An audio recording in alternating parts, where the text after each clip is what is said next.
Manny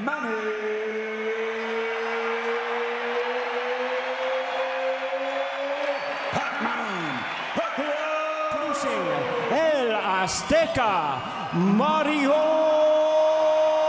Barrios. By far the biggest opponent he's faced, Mario Barrios. Manny Pacman Pacquiao laban sa pambato ng Amerika na si Mario Barrios. Nagaganapin itong July 19, 2025 para sa WBC World Welterweight title. Magagawa nga ba ulit ni Pacquiao na maging world champion? At ito po ang isa sa pinakamagandang laban ni Pacquiao sa mundo ng boxing. Hindi man lang kilala at wala man lang paki sa ating pambato na kahit sa panahon na iyon ay ganap na pong 2-division world champion. Kaya naman ang karamihan ay pumusta sa kalaban ng Pinoy. Noong natalo ang kanilang manok na pambato, talagang nanlumo na lamang at mangiyak-ngiyak ang lahat ng pumusta sa paborito nilang pambato. Dahil naubos ang kanilang ipon na inakalang sisiw lang ang ating pambatong Pinoy na si Pacquiao. Ito nga ang panahon na kung saan lalabanan ni Pacquiao ang nooy kinakatakutan sa Amerika at superstar ng Mexico na si Marco Antonio Barrera. Dahil kilalang kilabot nga itong si Barrera sa larangan ng palakasan na isang magaling na kampiyon sa daring featherweight title. Ito ang matindi mga idol sapagkat kahit pa mismong si Barrera ay hindi niya kilala si Pacquiao. Narinig niya lamang ang pangalang Pacquiao matapos banggitin ng ring announcer. Ganun na lamang ang tingin sa ating 8th Division World Champion. Sa panahon na nga ito ay mabango na talaga ang pambato ng Mexico na si Barrera, mga idol. Sapagkat matapos itong maging kampiyon sa WBO World Super Bantamweight title, ay nagawa pa nga nitong madepensa ng 8 beses at 3 beses naging World Champion sa Super Bantamweight. At matapos umakyat ng weight class, ay naging kampiyon nga ito sa WBC World Featherweight title matapos manalo kontra kay Eric Morales. Dagdag mo pa dyan mga idol na nakalaban nga nito ang kinakatakutan na taga United Kingdom na si Prince Hassan Hamed na isang undefeated at kinakatakutan dahil sa bilis umilag at kakaibang galawan nito sa ibabaw ng ring.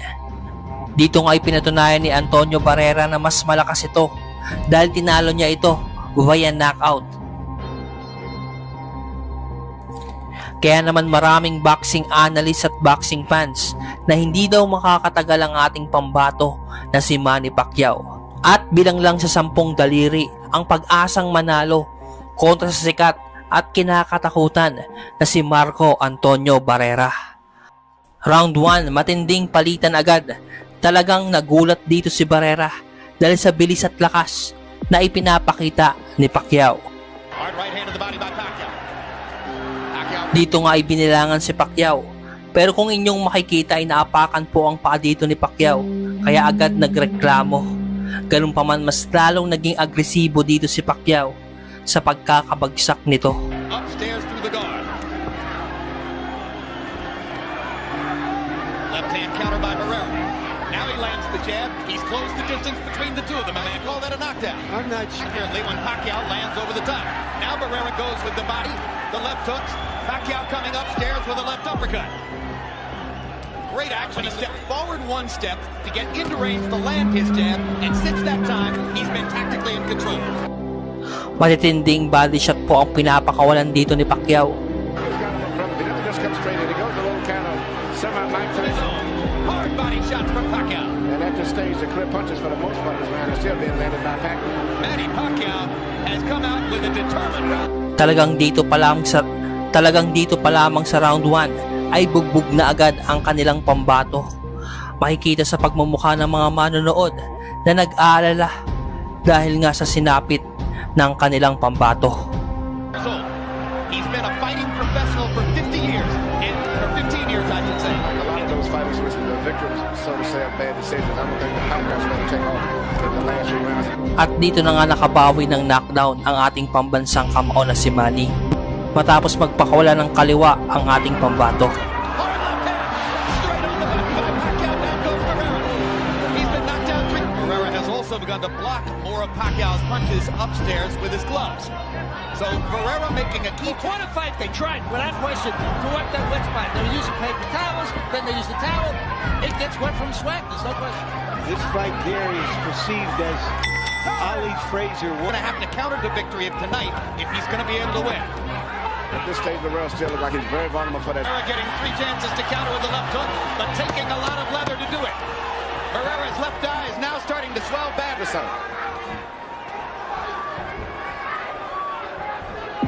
Maririnig nyo mga idol na kahit lamang na nga itong si Pacquiao mga idol, ang hiyawan ng bayan ay Barrera pa rin mga idol, no?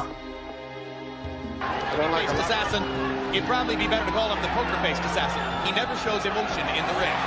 Big combination by Barrera as he catches Pacquiao coming in. Very effectively trying to get his range, and I think Barrera seems to just look a little too slow. Even when he's Well, compared to Pacquiao's career, He hadn't had one since February 2000. Not like this.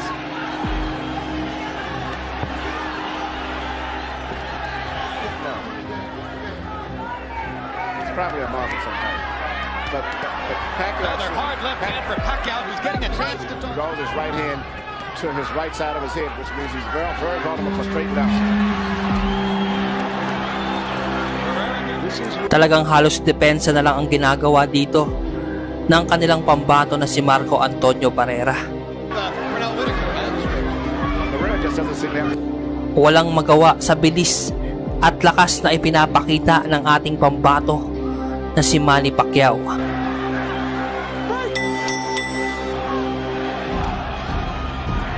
Barrera is successful. Because if he doesn't, Pacquiao's going to get that rhythm back again and eventually start putting something that's going to get through the gloves eventually. even in the middle of all-out wars, Hindi inakala ni Barrera na makakatapat siya ng isang Pinoy na dudurog sa kanya. through the lane in Santa Monica. Hard right hand by Pacquiao. Barrera just trying to stay reckless, and Barrera takes advantage. What a fight! Is Barrera prepared? I'm thinking of something Larry Merchant told me a long time ago. Roach wants Pacquiao to disrespect Barrera, and so far he's done it. This is a round that judges could give to Barrera if they're looking for one to give to Marco. Muling napabagsak dito si Barrera. Pacquiao's body punches set up another knockdown, and Lawrence Cole says it's not a knockdown. His left hand in, just like there. He's had 4 or 5 of them, 6 in the last 30 seconds. Pacquiao strafing Barrera now with...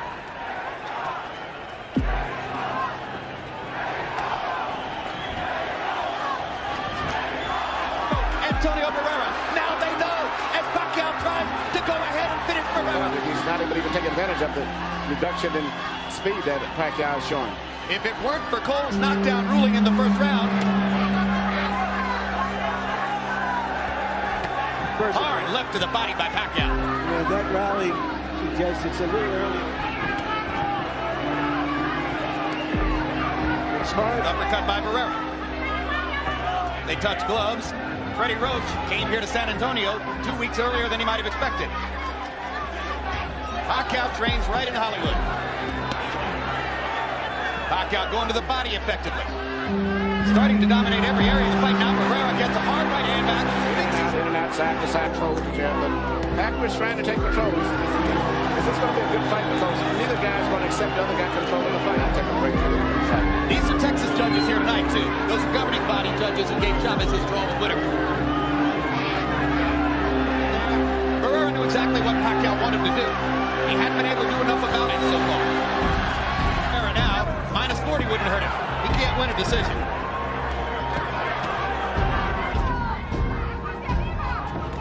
Hard left hand. Right through the right hand counter. Landed another big left hand. Dito nga ay binawasan si Barrera ng puntos sapagkat dahil sa kanyang ginawang illegal punch. Talagang nahilo dito ang ating pambansang kamao mga idol.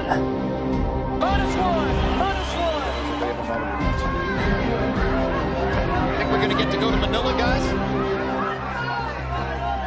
Well, I tell you what, it's Pacquiao.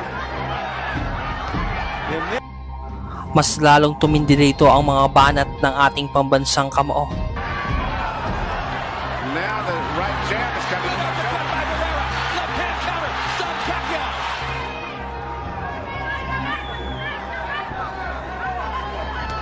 agree with you. I don't know. Barrera's going to have to try to let it all hang out because right now he cannot time the rhythm and the movement of Pacquiao. The Pacquiao is smart. He's not really throwing hard punches now. The boxing world. Sure will. Barrera is one of the highest regarded fighters in the world. I don't think it's going to change. Kawawa na po yung pagmumukha dito ni Marco Antonio Barrera, mga idol. Into the corner. From here on in, Barrera understands he can't box for a minute. He's not going to try to box him. He's going to trade. The confidence that he has shown in the past. Big left hand again by Pacquiao. Barrera having trouble seeing out of his left eye. Hard left hand by Barrera. Backs Pacquiao up. Hard right hand by Barrera. Uppercut landed. This will ever happen for Barrera. And Marco has to hope that he'll catch Pacquiao coming in with something big. And he'll try. I'm not sure what was the strategy for the rematch. You don't do me any favors like that. The only possible strategy for the rematch is poison his food. In that occasion. But officially should have been knocked down. But he's taking a lot of left hands. I wouldn't send him out for the 12th round, Manny. I don't care how Yeah, crowded. but I don't think he has a choice. I mean, this is Texas, I can safely coach to losing a decision. I can gamble and let it all go out for a knockout. In that case, I would try to go all out for a knockout. Pacquiao's still determined not to let him take control of the fight. Even when he flares back, he's determined to come right back and with punch. And what's interesting, there's another bad hit, but Pacquiao came back so fast. Shortly to the body. Pacquiao lands a left hand. Barrera counters back with a left and right. Big punch into the ropes and hammers him again.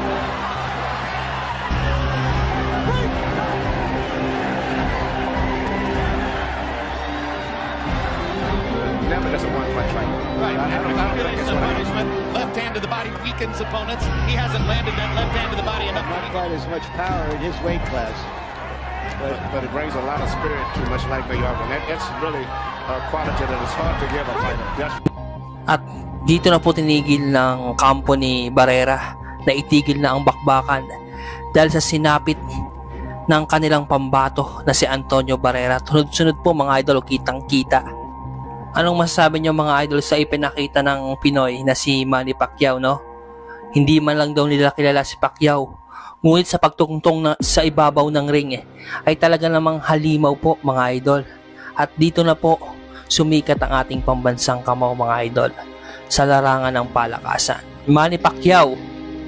Maraming salamat mga idol dahil hanggang dulo ay nanonood pa rin po kayo.